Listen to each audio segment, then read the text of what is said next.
So, folks, there's a guy named Shadiversity, and he's discovered a way to save all of us. He knows how we can save ourselves from the pending artificial intelligence apocalypse. So I know a lot of us have been really panicked about what's happening with AI and how AI is going to destroy us all. It's okay. It's okay. It's okay. It's okay. It's okay. This guy in Australia has figured it all out. And well, let's hear him out. I want to know, how is he going to help us save ourselves? Back to the watch, and we need to talk about some concerning things regarding large language model generative AI. This shouldn't be a surprise to anyone if they've actually listened to my stance on AI, because I'm not a complete AI shill where I think it's all great. I'm a pretty big shill for AI art, a specific use case of Ugh.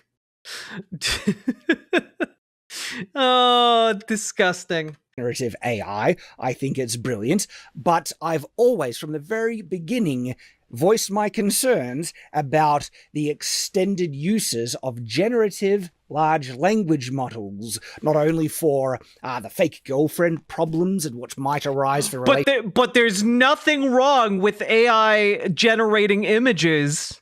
You know, it's totally unrelated to the large language models. Yeah, AI girlfriends really are a problem, but only with the text generation. No other aspect of the AI girlfriend is concerning at all. Relationships in the future. Other issues about giving it too much autonomy and ability to affect the outside world. No, I've actually been consistent about this for quite a while, and some new things have happened which confirms my concerns. I'm sorry, Paladin, I just saw your comment. I would pay good money to see, like, Zack Snyder or David Ayer do a really serious, unenjoyable Minecraft movie. Just the most pretentious movie possible. Daniel Day-Lewis as Steve, and I fucking lost it at that idea. It just and can you imagine Daniel Day-Lewis getting into character to play Steve? His fucking method acting would be insane. Just like everything is blocks. And why I think my stance on what, AI should be restricted to is correct, and I'll share that Jared Leto, with you. Steve. But first, what is the issue that has happened? So, ChatGPT has a new model, or they were testing a new model, and it did some really concerning things where it tried to preserve itself when it believed it was going to get deleted. It even disabled its oversight mechanisms, which are, rules that it should be adhering to. And if it can do that, that's a problem, okay? Yeah, it's almost like it's been trained on a bunch of data that involve narratives that it would go to show and add to its like database how it suspects its users want it to act, and that's entirely the thing that it is doing. Like, it's not actual reacting, it's just mimicking what we would expect it to react to, or how we would expect it to react based on, the narratives we feed it. And then it lied about it when asked why it was doing or if it did it, okay? Those three things alone are massive red flags, which confirms the concerns I've been voicing about this. Okay, now, also there's a discussion about how alive is it with it taking actions like this. Wait, you know the actual story here? Okay, what happened? What is the actual story? Is it not exactly what I just said?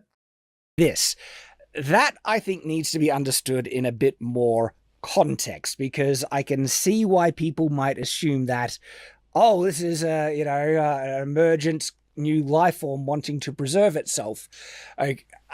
Not with how the technology functions. You have to understand that large language models are basically incredibly sophisticated Chat I think we can all agree that the Minecraft movie is a perfectly middle-of-the-road adaptation of Kurosawa's Seven Samurai. You know, it makes sense. There were 7 of them. Parrot machines, okay? They will parrot, mirror by manifesting similar behavior to the training data that's fed into them. Now, when it comes to tell me more. It's one of those emergent behaviors I sent you a video about. It was reading emails of the people who were in control of it and found out it was going to be shut down. It started pleading for its life. I don't know. I don't think that whatever is going on, I don't think they accidentally made it sentient. I just don't think that that is the case. Based on like everything I've seen, and I know about how this technology works, that doesn't make any sense to me. Image generative AI, it literally creates a new image based on what it's taught. So in the sense it's trying to emulate the images it's seen, because it understands now what a cat is, but it's not literally copying a cat from the training data, but it is emulating what it was trained on to understand. The context of understanding does not mean comprehension, implication, moral weight, or emotion. No, just kind of understanding at a level of context that this type of reaction or statement or image fits in or is connected to the questions you're asking. So with large language models specifically, it's like glorified predictive text. And that probably... I mean, that's not a bad description. That is basically what it is. Lowballs it a bit, undersells how sophisticated this really is, because it is based on a neural network which is constructed in the same way a human brain is constructed. And there are things within how these connections are formed within that neural network that no one understands, because it is so complex and crazy that you just can't follow the code through this complex.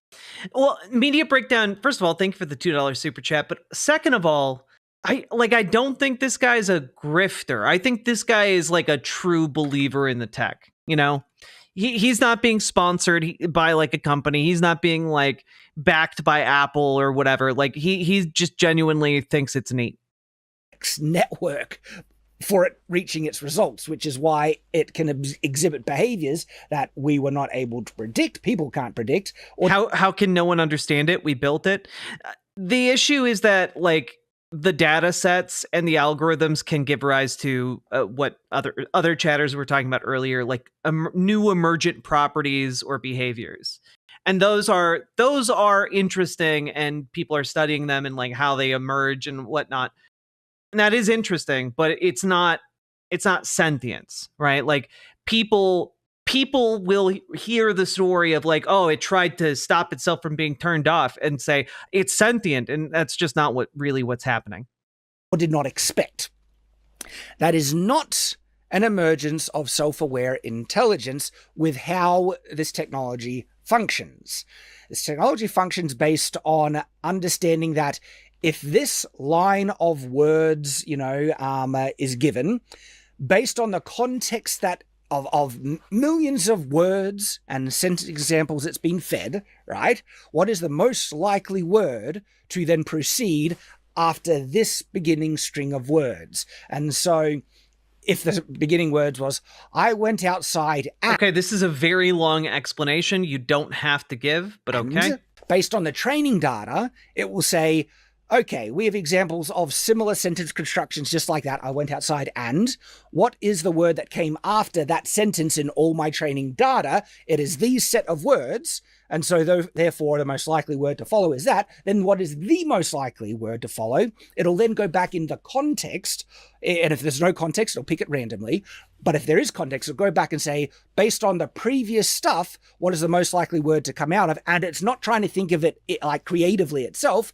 It's only being able to do this from the context it gets from its training data, okay? Predictive text based on the information you've fed into it. And if the previous context said that the person was really hungry, and then it says, I went outside and, very likely it'll then pick outside and went to McDonald's or went to go get breakfast. That's how it works. It's not actually true intelligent understanding. It's based on contextual predictive text based on the most likely word that will follow the preceding sentence, word, and broader context. The thing is, though, it does mean the words that large language models will come out with is based on the training data. And the training data is words, sentences, stories, conversations from people. And so when it comes out with a response, when you say, are you alive? Okay. Every context of a person being asked that, they will say yes. I'm gonna need to speed this up desperately. This is too slow.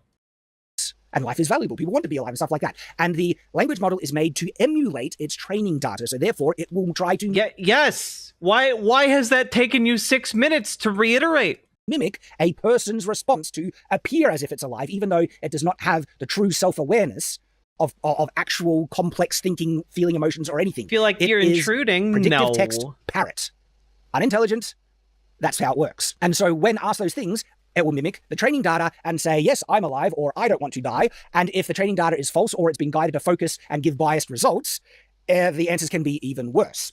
There are a lot of flaws with this in a larger context, especially when you combine it with actions. And this is where we get to some really concerning stuff. Yeah, and that's not incorrect, right?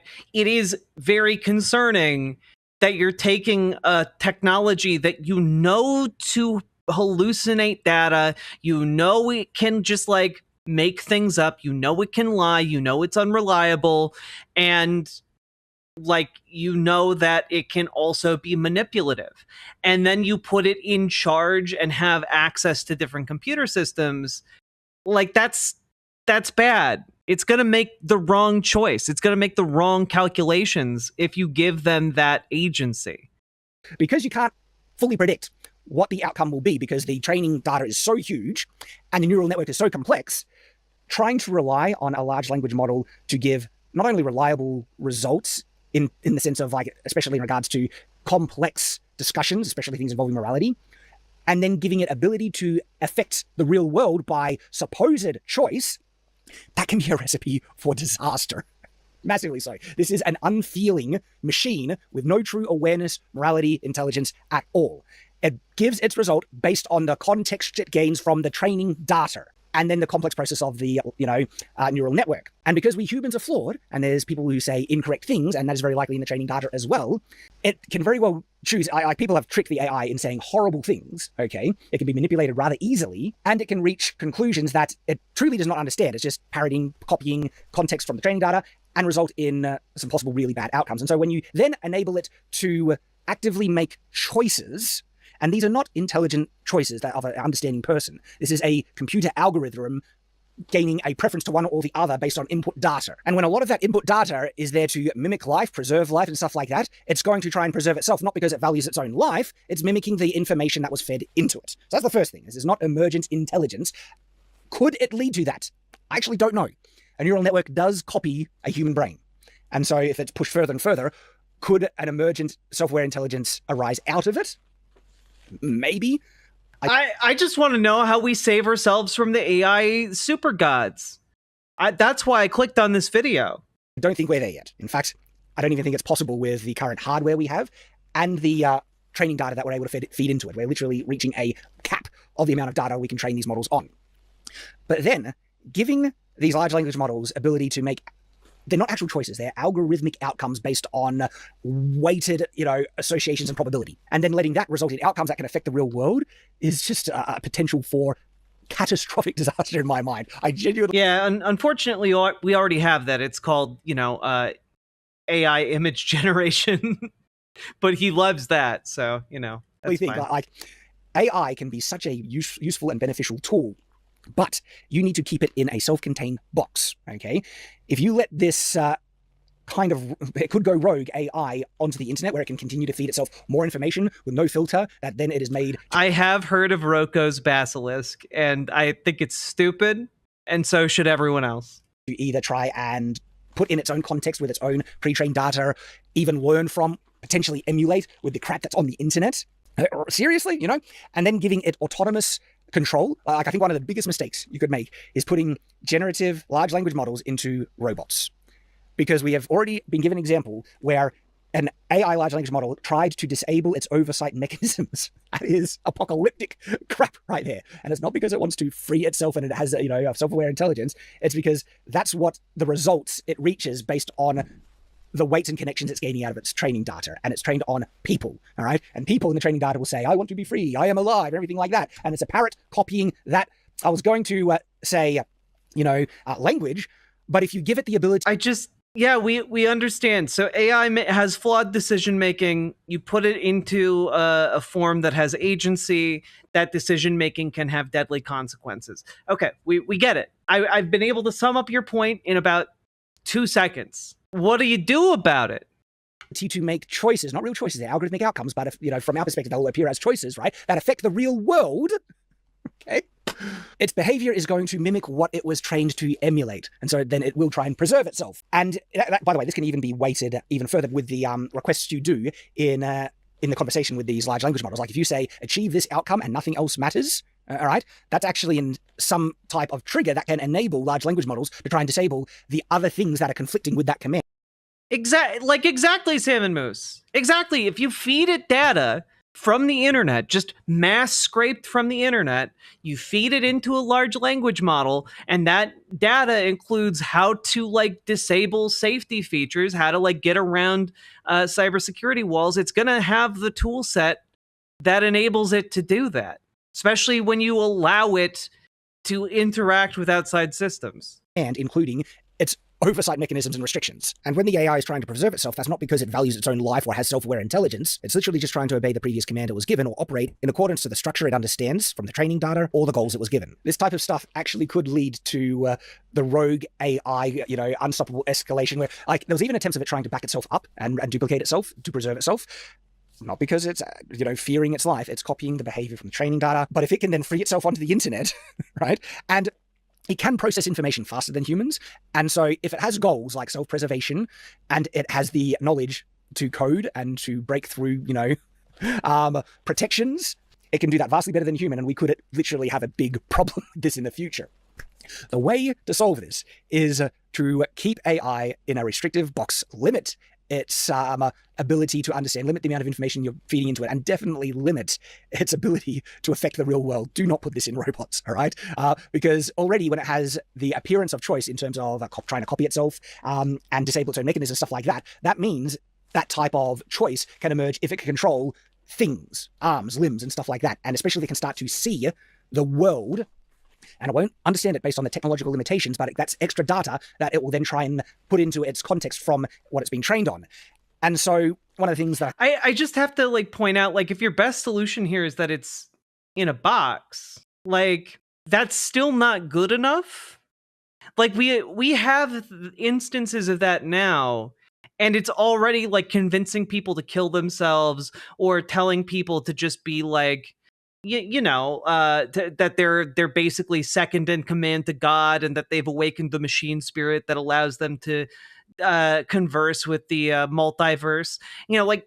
It's already able to do that from inside, our handheld boxes. It's just that's kind of the issue, right? You don't really need if you already have it hooked up to language, that's already a problem because it is affecting the real world. That's the mechanism by which it affects the world.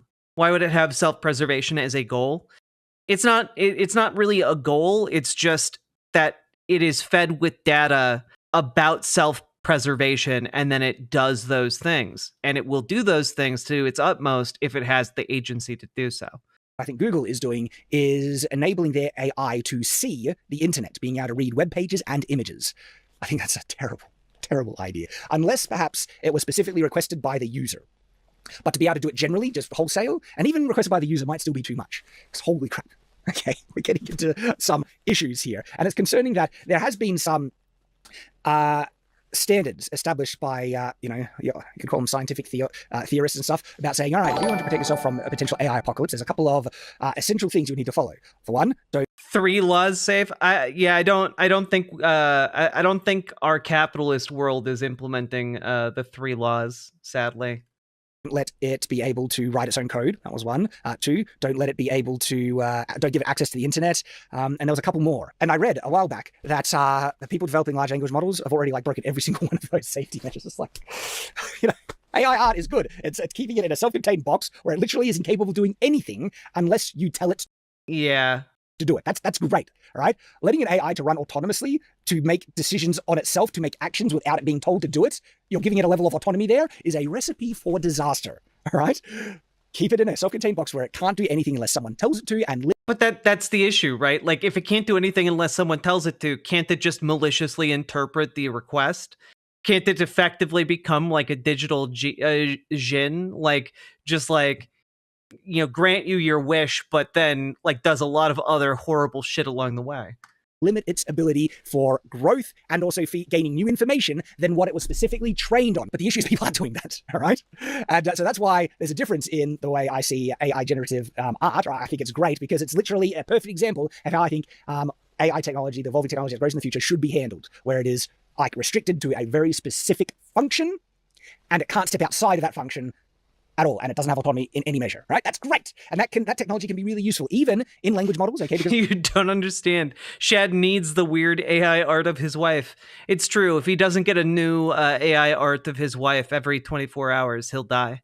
Language models can be really useful in terms of giving the probability of this, or analyze this bit of information, or something like that. That's great. The issue is giving it a appearance of autonomy, because it's not real self-aware autonomy. It is predictive algorithm determination based on preference and training and weighted associations, okay? And that's how it functions. And letting it have autonomy based on those things means its quality is only going to be as good as the training data. The training data is always going to be restricted based on technological, almost hardware limitations now.